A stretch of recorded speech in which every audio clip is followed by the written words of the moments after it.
everyone, the leaders, founders, directors, professionals and esteemed members. I'm grateful for the opportunity. I'm audible now. I'm grateful for the opportunity to speak on the subject, and I think my subject is not here, so I'll just point that out. Mr. Marwa gave a very astute understanding and overview of what to build, how to build, and what all is to be protected. Now my topic is that protecting what you build and the special focus on intellectual property rights and the legal strategies that surround that. And if we all recollect, Mr. Marwa in one of the slides had mentioned about intellectual property, also about brand protection. So I am going to touch those aspects and try to be as simple as possible for everyone to understand. I'm sure you people already know this, but I want to give a different perspective to this. Now, when we think about a business as such, you know, what comes to our mind is a factory. What comes to our mind are employees. What comes to mind is buildings, machine, tools, cash flows, revenues. But I think one of the most valuable assets in business are not that visible. I think one of the most valuable assets are the brand that customer recognizes, the design that differentiate your product, the process that increase your margin, and the software that runs your business, the data that you take to make your decisions, and I think the know-how that your competitors don't have, and the contracts that give the legal shape. And I think for small-scale industries, MSMEs and new startups, these issues are very, very important. Large companies already have their compliance teams looking after it. But these MSMEs and startups, we are building through reputation, family contracts, technical scale and market trust. So the central proposition is very simple. Actually, law does not protect value merely because it exists. So law does not automatically protect the value that you have created and what you are building. The law protects what is identified, what is owned, and what is documented. What is identified, owned, and documented. And let's now get on to all these three aspects, that how do we identify, how do we own, and how do we document it so that legally it is protected. Now the first question I think everyone should ask, or at least a person in a startup should ask, is that do they have that intellectual property, and what is the identification that is involved? Because the value and control are the issues. So for example, I mean, we have these water bottles in front of our table. If I talk about the IP in this, the intellectual property, you will see a logo of a catch. We all know what Catch is. Catch is a well-known brand. But there is a logo of a catch, and there is a small image of Himalayas over it with a blue logo. Now that's the trademark of the DS group. That gets protected through a trademark statute. The shape of the bottle also gets protected. And of course there are other licenses as well. So identifying what exactly is the intellectual property of a company is the first job, especially for a startup. If you are making that new brand, new logo, we also need to see that tomorrow we are going to work hard on this logo. We must also see that what is existing in the market. Are we naming our company, or are we naming our brand which is already similar to the other brands which exist in the market? So that pre-research is also necessary, that tomorrow we don't have any conflict after investing so much, after putting our blood and sweat. So I think the 5 principles are identifying, owning, protecting, and then commercializing. So for example, you know, if it's my logo, my packaging, my software, my design, they all needs to be protected at one level. And unless that asset is identified, it cannot be managed. Now second is about owning it. Now we feel that if we have the possession of that article or the possession of that value, we are the owner. That may not be necessarily correct. So possession necessarily is not ownership. So for example, I have created a product through a vendor, but I don't have a contract in place. Then am I really an owner? And if I am running a software company, I have created codes, I have created data, but I don't have that particular source code transfer and license agreement. Am I an owner? That becomes a question mark. And even if I made a product, through an employee or a third-party vendor, without those invention clauses and confidentiality obligations, I may not be the owner. And these gaps are there for years. And they are highlighted at the worst time when we are seeking investment, or there is a due diligence, or there is an audit, and then we figure out, oh my God, that I don't have this. So first identifying and then owning it is a separate issue. So we must have those protections, those agreements with our product, with our services intact at the relevant time, so that tomorrow there is no issue. That clean chain of title, we all know title when we buy, properties, houses, we know that chain of title. It's the same thing when it comes to intellectual property, it's the same thing when it comes to our services, it's the same thing with our brand name and logos. That is very, very important. So the founder assignments, the source code, these are all valuation perseverance tools that we need to have in place. Now, for example, every company will have a different perspective and a different legal right to it. So each one of you tomorrow or today, if you're trying to make a business, building a brand or a startup, you need to identify how the customer relates to you. So for example, let us talk about the biggest service providers today. Let's talk about Blinkit, let's talk about Swiggy, let's talk about the urban company. For me as a customer, I don't know their owners. For me as a customer, I don't know where they operate from. For me, Blinkit is something of a yellow logo, which is there in my mobile. Swiggy is kind of an orange logo for a normal customer in the mobile, and what he needs to do is just press it and get that order delivered in 10 minutes. So for a customer, the brand, the logo is the face and everything about that company. And if I talk about those companies, they're big companies, but if I take it as a startup also, what matters to them is what? The two type of legal requirements which will matter to them. When we talk about these companies, it is one, their lease agreements with the persons and the lessors where they're storing their goods. That's the heart of their matter. Jahan inka maal rehta hai. So that is one thing that is very important for them. The second is the human resource, the persons delivering it. Now what kind of contracts they have with them, because it's a very labor intensive job, they need to control that. Whether it's regulated, unregulated, what is the minimum price they are going to give, whether they are contractual workers or not. So every company will face different situations. Similarly, today with a thing like an urban company, and now I've come across a new app known as Pronto recently, because we have utilized those services very recently. Now for a customer, there is a face, and the face is the housemate that is coming. So the entire legal shift is there. How do they have the contracts with those people? How do they control them? What is the training exercise that is going? Because then their IP is the brand and the service provider is physically present. So the whole point of saying is that we need to identify what the customer is going to relate and how do we protect it? How do we foolproof it? These are some examples that I wanted. So when we talk about protection, of course you all will know that physically what is displayed, which is a logo, a trademark or a branding, gets protected through a simple process. There are two ways, whether you're going to propose to be used or whether you're using it. So it's the record that matters.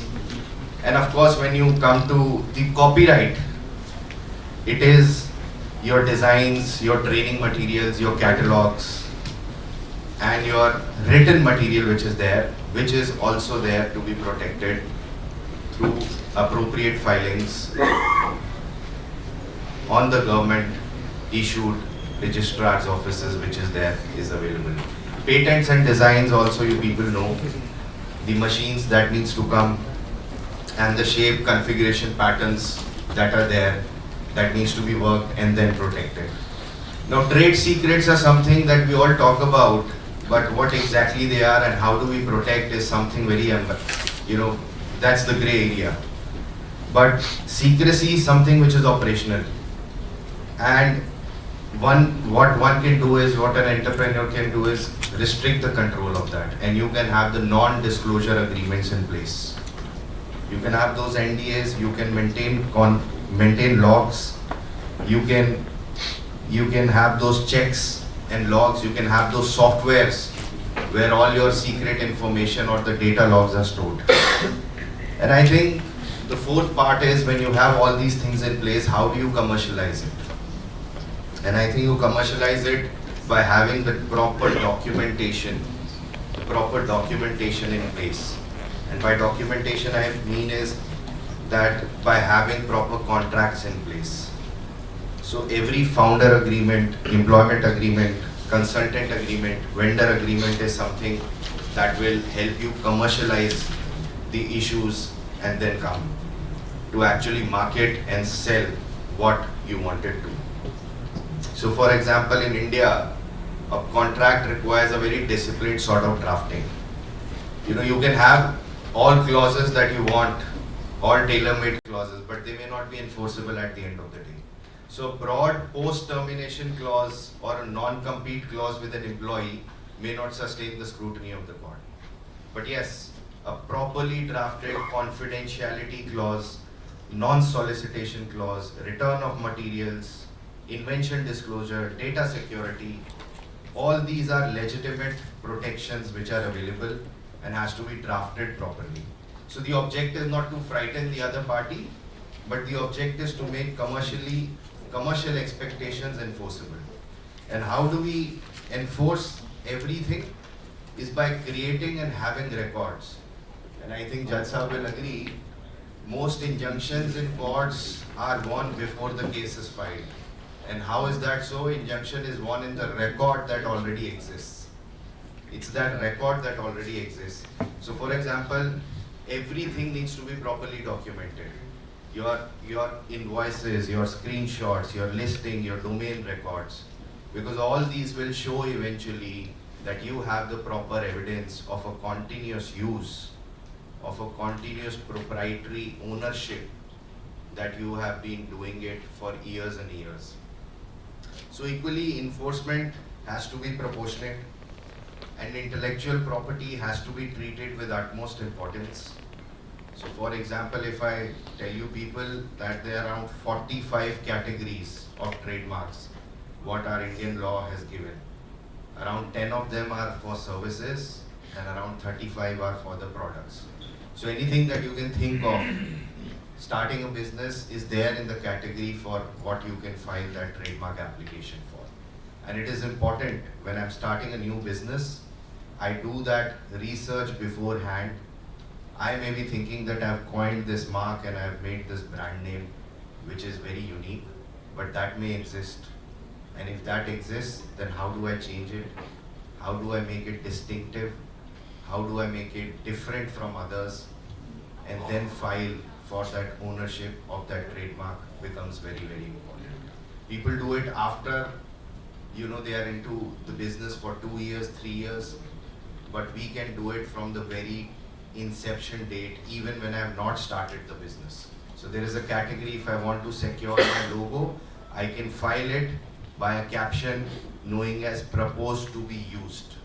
So I need not have the evidence, I need not have that documentation, but I can still say that I am proposing to use it, and therefore this mark should belong exclusively to me, and I am entitled to file it. And I think every one of us should treat this IP as a boardroom asset. As a boardroom asset and not as a courtroom issue. The moment we start treating IP as a boardroom asset, the courtroom issues are minimized. And therefore, before launching any business, I think there should be a trademark clearance, patent review, copyright and license audit. These things and checks must be there.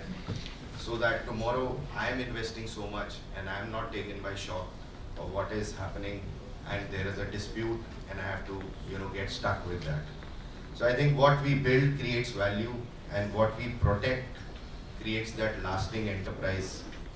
And the strongest businesses are not merely built around products or services, they are built around protectable rights. So we value, we identify, we protect and we enforce. I think that's about it, and thank you very much for your time and listening to me. Any questions anyone has? So with AI becoming more and more prominent each passing day, how has affected you writing the contracts? Because you mentioned about I think that's the most prominent question with AI everyone, everywhere. And we just go to Google Gemini or ChatGPT and say what is the solution and write a letter or write a contract. So it has changed a lot. It has changed the entire system for us as lawyers also. We get a standard draft. We get a very standard draft and we get that draft in 5 minutes. So when I go to AI, I know certain things are available on internet and I will give that input and that standard skeleton draft will come. So as far as that time of drafting is concerned, getting that first draft, that has reduced substantially. As far as those checks in the grammar is concerned, that has also been taken care of. As far as some research is also concerned, that is also taken care of. But what our job still today is to refine those drafts, to correct it, and as far as clients are concerned, what AI cannot do is that tailor-made requirements which are there. So if I know some vendor is there who's not making payments or he has a certain trend or he has a distribution issue, so that AI is not going to do. That is that lawyer is going to do. And I need to make those clauses, I need to make those system checks and balances in my contract after I get that draft. And the other thing which is very important, and I don't know all lawyers are following it or not, is the confidentiality of our clients. Most of the time we upload those documents in AI. They have the personal details, they have property details, they have IP details, and we say this is what it is and you please keep that draft. So we have a moral duty, we have a legal duty to protect the confidentiality. So as far as AI is concerned, I will say yes, the initial workload has reduced a lot, but the job still becomes very more stricter now because we get casual by getting that standard draft. But we need to then see it very, very carefully. We need to see it very, very diligently that what are the refinements, what are the client requirements that has to come. And for example, there are certain legal aspects that AI will again not tell you. So I'll say, if I am getting into a very big contract with a multinational company, they will have an arbitration clause. That may suit me.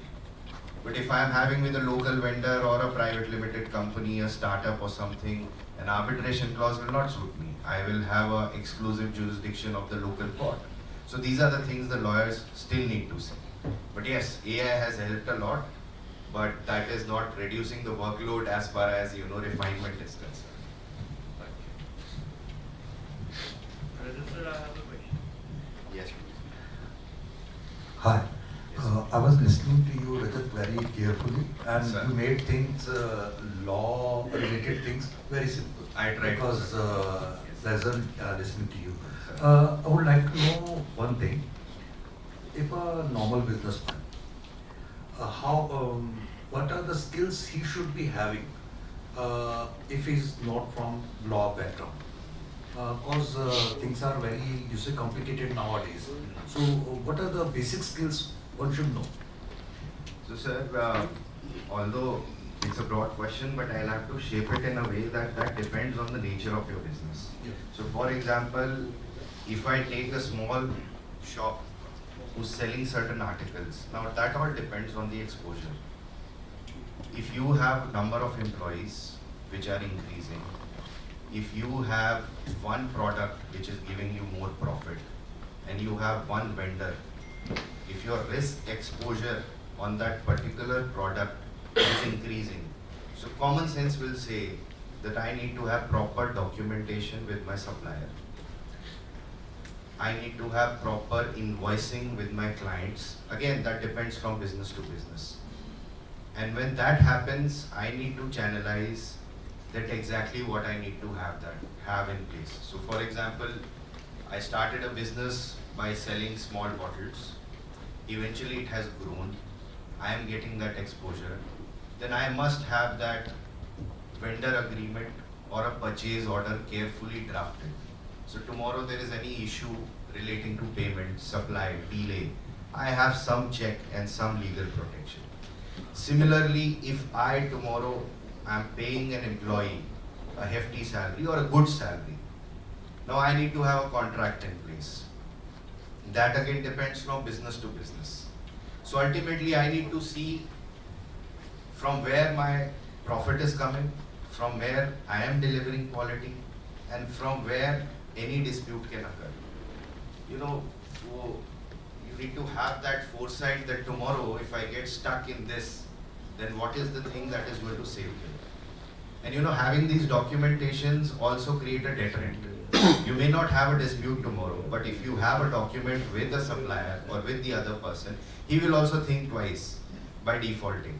So again, it depends from business to business, but one needs to identify the core area, which is, you know, delivering quality and making me profit, and then have that particular documentation in place. So one needs to have that clarity and common sense in where, what to target and what to document. So very small question, just wanted to know, Yes. in today's world, we are, working pan-India across boundaries. Yes. So just wanted to know when we are documenting things, on the email, if he writes okay, accepted, the total mail, we are writing a document, is it valid or it need to be signed? That is important. So there is a direct answer, sir. When an email comes and they have written okay, that's a valid legal document. Is it equivalent to signing it? Yes, it is equivalent to signing. If they write, I agree to. Yes, that's absolutely equal to signing it, and I'll just break that down for you. When we talk about a contract, there is a basic principle which is involved. That is offer and acceptance. So offer and acceptance can be oral, can be written. And nowhere in the world it says that no, there has to be a formal contract. Party A has to be defined, party 2 has to be defined. When I am writing something on an email and that is getting delivered and the other party is saying a yes, then that legally is something which is known as acceptance. Yes. One more point. How do we know that email is delivered? Sometimes the other person can say, okay, it was not delivered. We don't have any proof. We have proof for sending the email. Yes. But delivering. So therefore, as far as I know, I'm not a tech expert. When an email is bounced, we get a message back that it was bounced. Now, if the email is not bounced, then of course it is delivered. Deemed to be delivered. It's deemed to be delivered. But your question was if the other party writes back and says yes, okay. Now that is where the legal entanglement and the legal enforceability will come. The moment in a writing offer, I accept it and I acknowledge it and I write it back, that becomes a proper contract. That becomes an acknowledgement in writing, which is admissible in the Indian Evidence Act, which is admissible in the Indian Even in courts. WhatsApp also? Yes, even in WhatsApp also. The courts now are developing this jurisprudence where WhatsApp messages and the blue ticks are also considered admissible in evidence. And there is a special certificate that goes, but that's a procedural requirement. Whenever we file any electronic data, just for the members here, that in courts, whenever we file any electronic data, there is a certificate known as a certificate under section 65B of the Indian Evidence Act, which is given, certifying that I have not tampered with the contents of that electronic data, mostly the emails, the photographs, or the WhatsApp messages. So as far as this electronic data is concerned, and all these emails, WhatsApp, we call it as an electronic data. They are admissible in evidence, they are enforceable, and courts rely upon it. And this is something that we as lawyers ask our clients also. That all right, you have a fancy story, what do you have in writing? He says, sir, we don't have any contract. Then the next question is, email to hoga? Sir, email nahi hai. Agla question hai, message to hoga? वो नहीं है. He says WhatsApp है sir. मैंने कहा चलो इतना sufficient है. I think someone.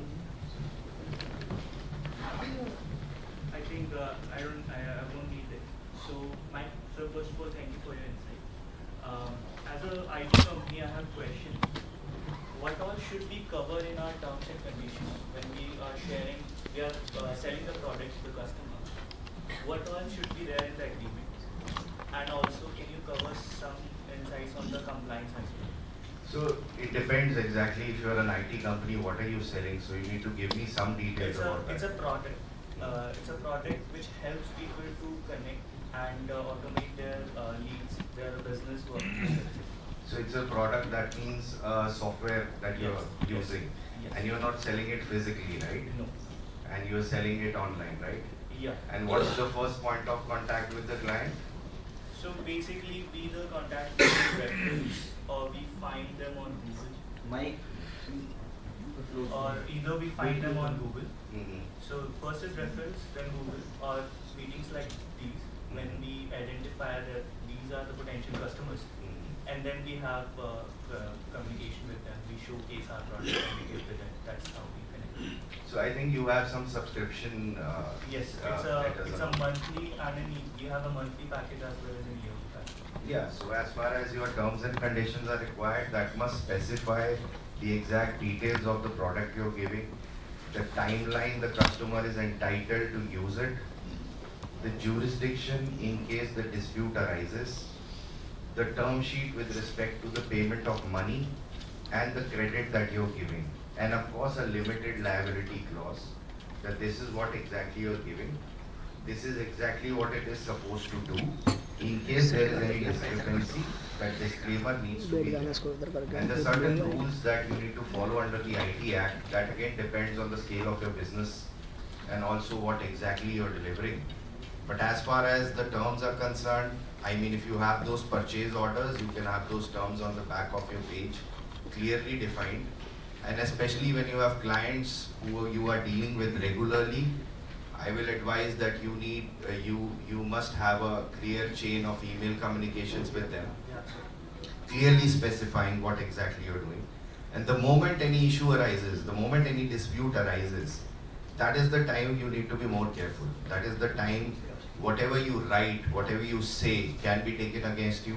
You need to be very conscious of that fact and try to be as specific and as detailed about your product as you can, because tomorrow half of the disputes are that you committed us something but you gave us something else.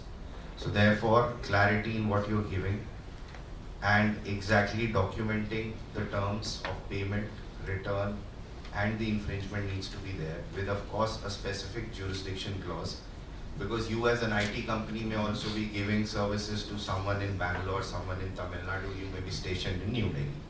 Now if a dispute arises, the other party will say that the service was availed in Bangalore and you will be exposed to the jurisdiction at Bangalore courts, but you're more comfortable in Delhi.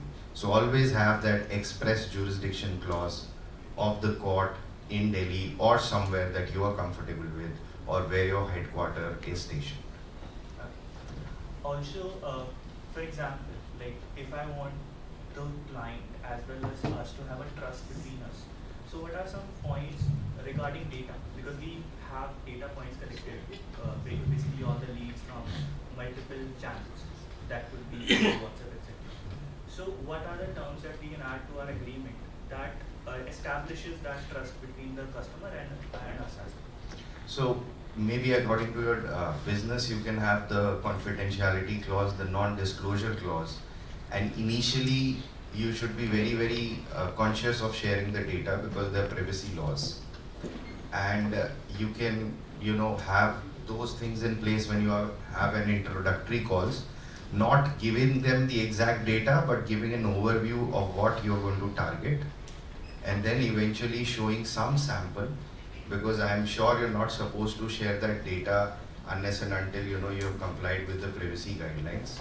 So it again depends on exact what lead you're going to share, but initially have everything in writing, and in case you're proceeding forward, you must have those confidentiality clauses and that non-disclosure agreement separately also with your clients, which you can have, and I think it suits both the parties. The other side also gets comfortable that there's something secret that we're going to maintain and this is not going to leak outside the two parties.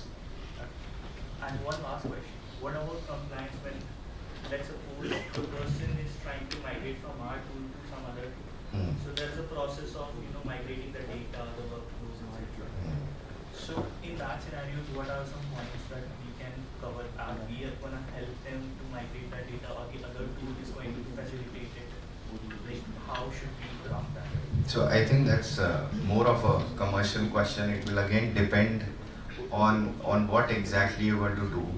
And in case such a situation arises that you're going to help them migrate from one tool to other, then again you need to have specific detailed clauses in your agreement that in case that eventuality arises, what exactly you're going to do, how you're going to protect their IP rights, what is the time frame that you're going to do, what is the fees that you're going to charge, and what if you're not able to do that. And if possible for you, you can also specify the tools that you're comfortable with and the tools you may not be using. And of course, the process, your internal process, because tomorrow the client may say that I have taken a comprehensive service from you and now you're not doing that. So your contract must specify those situations and other situations also which you're contemplating, which may arise and which may create a dispute. So it's very important that your team sits back, takes the entire analysis of how you have worked earlier, what issues you have faced. So contracts are something which keeps on developing, which keeps on evolving, and that depends from your experience also. So your team can sit down, think of situation that may arise, and think of situation that has already arisen and you're not able to solve it. By doing that, you can now develop new contracts or you can add clauses, and that is something which is a developing process. So you need to have that clarity in there to cover up for all future events that may come. Thank you, Rajat sir. Thank you, my pleasure. Thank you so much. Sir. There is a consumer court.